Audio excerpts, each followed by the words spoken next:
What's up, y'all? Thought I'd do another things I like but are hated video. This time it's metal albums.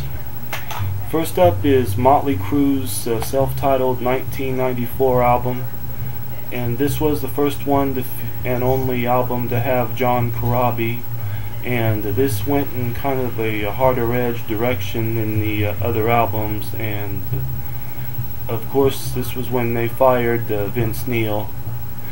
I like it a lot. I mean, I like the fact that it was different, and I thought it was pretty good. And I remember watching one of those VH1 specials, at least Metal Moments, and the new Motley Crue was one of them. Anyway, I heard that this didn't do too well, and they ended up firing John Corabi and brought Vince Neil back. Now John Corabi's playing guitar in Rat, and the band is back together with Vince Neil. They put out Generation Swine in '97 when they brought him back, and I thought that was pretty good also. I mean, it was a little bit different from their earlier albums. It kind of sounded a little bit like STP in some songs. Next up is Celtic Frost and their 1988 fifth album, Cold Lake. This is notorious for being hated among a lot of the thrashers because this was when the band adopted that glam image. I mean, who can forget that video for Cherry Orchards when they're all glammed out and their hair's poofed up and Tom G. Warrior's pouting his lips and wearing a Faster Pussycat t-shirt. This was definitely different from their first three albums, and of course the songs have a little bit of a heaviness side to it, but not faster thrash or anything. Of course there's no love ballads on it or anything, so I'm sure that ought to have made any fan of Celtic Frost happy when they heard this. And of course they made up for it in 1990 with Vanity/Nemesis. Next one up is Warrants' 1992 CD, Dog Eat Dog. This was their third and last album for a major label, and of course they went into a harder edged metal direction with their sound. And around that time I saw photos of them wearing black leather outfits. And the songs kind of have like a metal, like Judas Priest sound to their music. One song kind of sounds like Jane's Addiction, and of course there's an acoustic ballad at the end. And of course the band is still kicking around. I think Janie Lane's off and on with them. Next up is Kiss's 1981 album, Music from the Elder.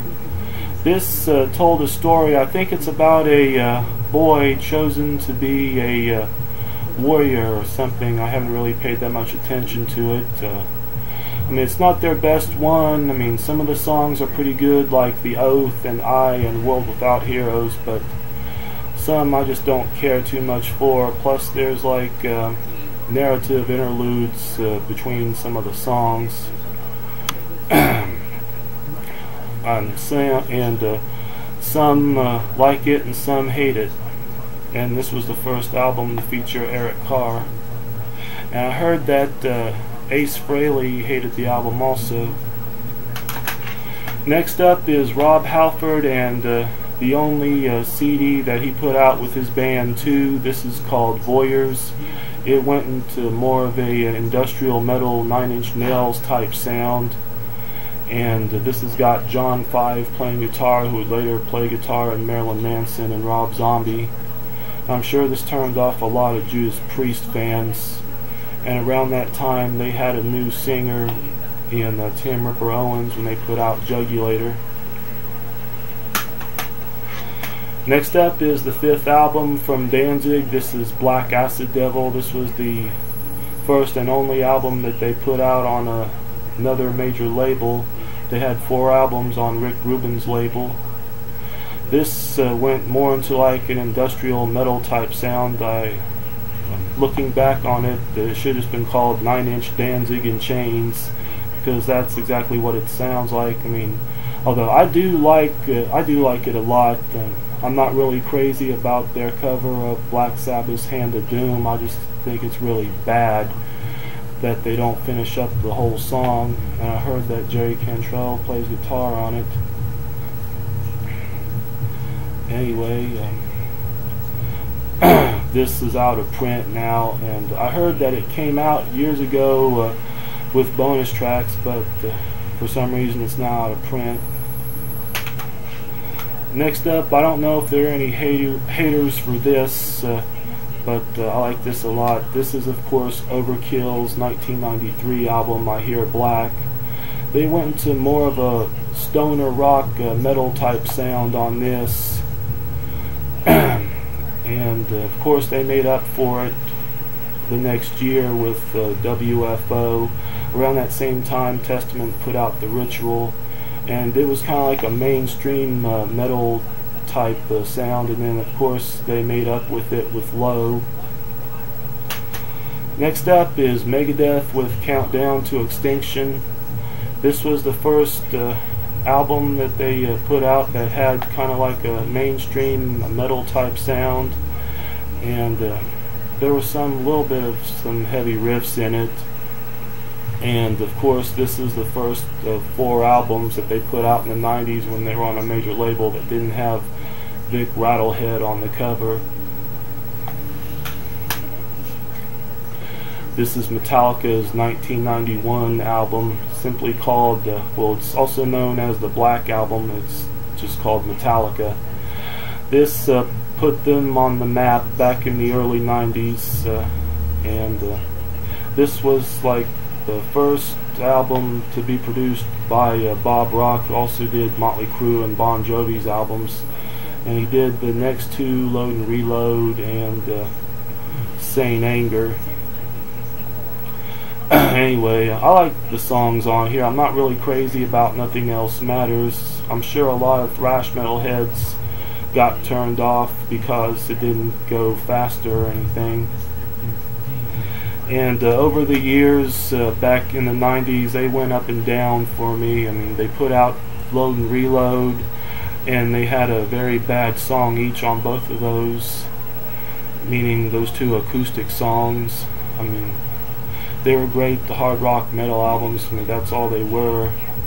Yeah, I liked S&M. I mean, I'm glad that Garage Days Revisited was reissued in '98 as part of Garage Inc. But when they put out that song to the Mission Impossible 3 soundtrack, I just did not care too much for it. Also, next up is Metallica with Sane Anger from 2003. This was the one that had a much heavier sound to their music, although the drumming kind of sounds like pots and pans being beaten on, and there's no guitar solos or anything. This was the first album to feature Bob Rock playing bass, and around that same time they enlisted Robert Trujillo to play bass, and of course Jason Newsted had just left the band. I like this one a lot. I mean, I like the fact that there's no sappy acoustic ballads on here. And last but not least is one of 3 albums from the band Voivod when they were on a major label. This is, of course, Angel Rat. On this one, it kind of sounds a little bit like Rush. I mean, I heard that the producer had worked for Rush. I mean, some of the songs are pretty good. I mean, it's not really thrashy or anything when I got into them. The first album I heard was Nothing Face, and then I heard Dimension Hatros, and then it was Killing Technology, and then this one, and then I got Roar. They definitely were an experimental band during the better part of the 90s until Snake left after Outer Limits, and then they had that other guy for those 2 albums, and then Snake came back. Anyway, that's been my video. Hope you've enjoyed it.